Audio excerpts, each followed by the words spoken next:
here. This is gonna be the birth vlog. I've been here for like 4 hours, 5 hours so far. Nothing exciting is happening. Like only little baby contractions, so I'm just really excited to not be in bed because the baby's heart dipped a little while ago and they're just trying to monitor him. But I get to stand up now and I'm excited. Alright guys, so it's like, I don't know, almost 6? Almost 6. I started my Pitocin at 5:30. I've been here since like 10. I'm getting some contractions. I have to stay tilted this way because my son is difficult and they can't find his heartbeat very easily. And then I can't move my hand much because my veins suck. So, just wanted to give you guys an update.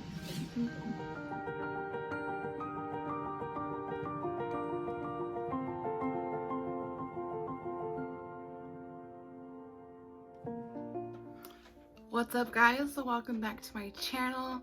If this is your first time here, my name is Gabrielle. This is Gab and Glow. We talk about beauty, life experiences, I travel a bit, and now that I'm a mom, I'll be talking about mom things. So this is my very first vlog with the baby out my belly, so I thought we would talk about my birth experience.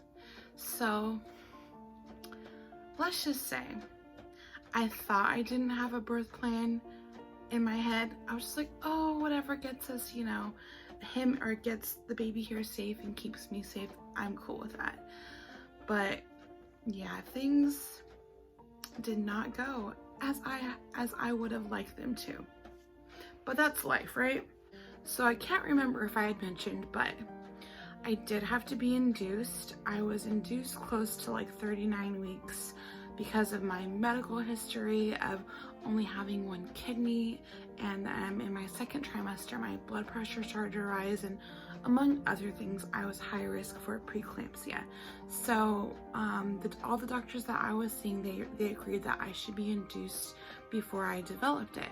So I was close to 39 weeks and I went in to be induced, and I went in there thinking it's gonna be, you know, a quick experience because I prayed for it, even though I was well aware that labor could take up to 3 days. So it's a Monday morning, June 1st.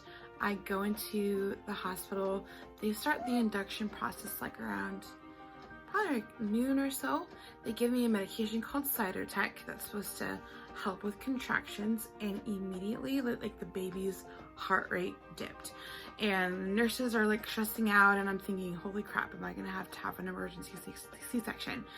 And so they were able to stabilize his heartbeat, and then they said, no more Cytotec, we're gonna start you on Pitocin.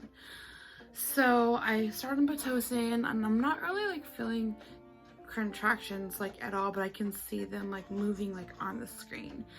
And that went on from Monday night to Tuesday morning, and oh baby boy, what you doing?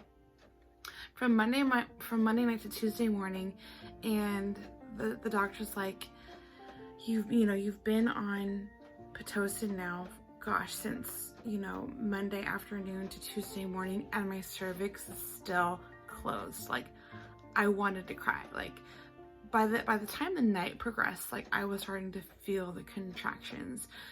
And my doctor, she considered letting me go home and maybe labor at home and coming back in a few days, but at that point my blood count was low. I've struggled with anemia my whole pregnancy. This guy is farting. I don't know if you guys heard that. Hold on one second. All right, we're back. So my doctor was gonna let me go home, and she's like, I would let you go home, but your blood count is down, so I kind of had to ride this induction out. So I think it was about maybe 9 o'clock in the morning, a few hours after that she had told me I couldn't go home. They were like, your blood pressure is rising. My body like couldn't handle the pain of the contractions, and so it was a very like rushed decision to get an epidural, and I didn't really want to get an epidural. Like, I wanted to not drug my child, nothing against people that did want one, and then I had heard people having back problems after getting an epidural, so I got rushed into that. And that, like, not so much like the needle being stuck into my back was hard, it was more or less like the mental and emotional, like I didn't get to process that I was going to have an epidural. I thought an epidural would be more or less like, oh, like I don't want to have this, let alone, oh, you have to have this so your body can relax and your blood pressure won't rise. So I'm emotional. And let me just say, like, when you're in labor and delivery, like, you're super naked, like, all the time. And I was not prepared for that. And so I'm just feeling all of these things. And there's something about the anesthesiologist that I just didn't have a good feeling about. And he's, like, joking his way through this epidural. And I'm, like, in tears, not because it hurts, but more or less, like, I didn't want to have this, and this isn't part of the plan that I had in my head. So anyways, he does his thing, and I felt like a little bit of a relief, but like not really. And so the day goes on, they're increasing the Pitocin, and I think by this time I'm at like a 3 by late Tuesday morning. And I'm like, this is gonna take forever. Like, my body was just not ready to be induced. So, but I'm still feeling it. And then turns out another anesthesiologist comes to check my epidural, and the first guy didn't even do it right. So I had to get another epidural.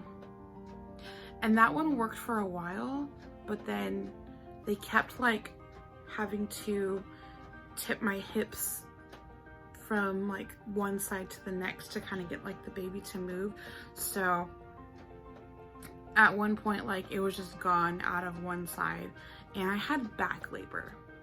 The regular contractions I felt like I could handle, but the back labor was terrible. So Tuesday night to like Wednesday morning probably between like 4 and 6 was the worst. Like, at this point, the epidural was completely gone, and the back labor was so intense. And I think it was probably like around 6, I don't know, because I'm like in a complete fog because I had to have magnesium. My body still couldn't handle the pain, and my blood pressure kept going up. And so I think at this point I probably had preeclampsia, but like I didn't really know. Or if it was communicated, I don't know, because I was so out of it. I hadn't slept since like Monday, and it was now Wednesday morning. So I dilated to a 10, but the baby was still very high, so I had to endure the contractions and the back labor for what felt like forever. And so once it was finally time to push, that was like, all right, like I'm ready to do this, because I felt like the baby was sitting on like my spinal cord. And I feel like pushing him out was the part that I was scared about the most, but it was actually the easiest part. Like, I don't think I pushed more than 20 minutes, and they were trying to tell me, oh, you're probably gonna have to push for 3 or 4 hours, but apparently I'm a good pusher. So I want to say, like, I pushed him maybe 5 times. My mom could probably give you a better answer, but his head was coming out, and the nurse was like, no, the doctor's not here, you gotta hold him in. I'm like, I don't know how. And so like the next contraction, I didn't really do anything, and he kind of flew out like a football, and the nurse caught him. I think I'm probably gonna have to end this here.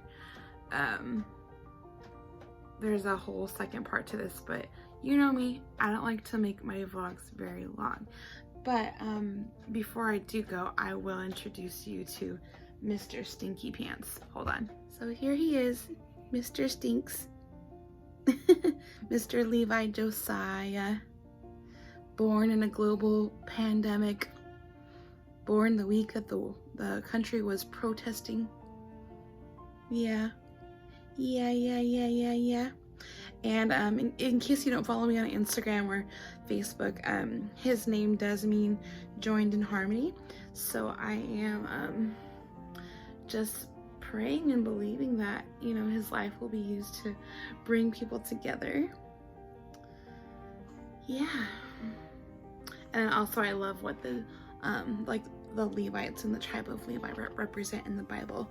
They were the psalmists and the worshipers of the temple. And then his middle name, Josiah, means Jehovah has healed or God supports. And so second part of my prayer for his life is that since he's been healed, he can be used to heal others, or God can use him to heal others, right? Right. And then also, Josiah was one of the good kings in the Old Testament that became king at 8 years old. So let's stop this here. Join us next week for part 2. And until next time, keep going and keep glowing. Bye.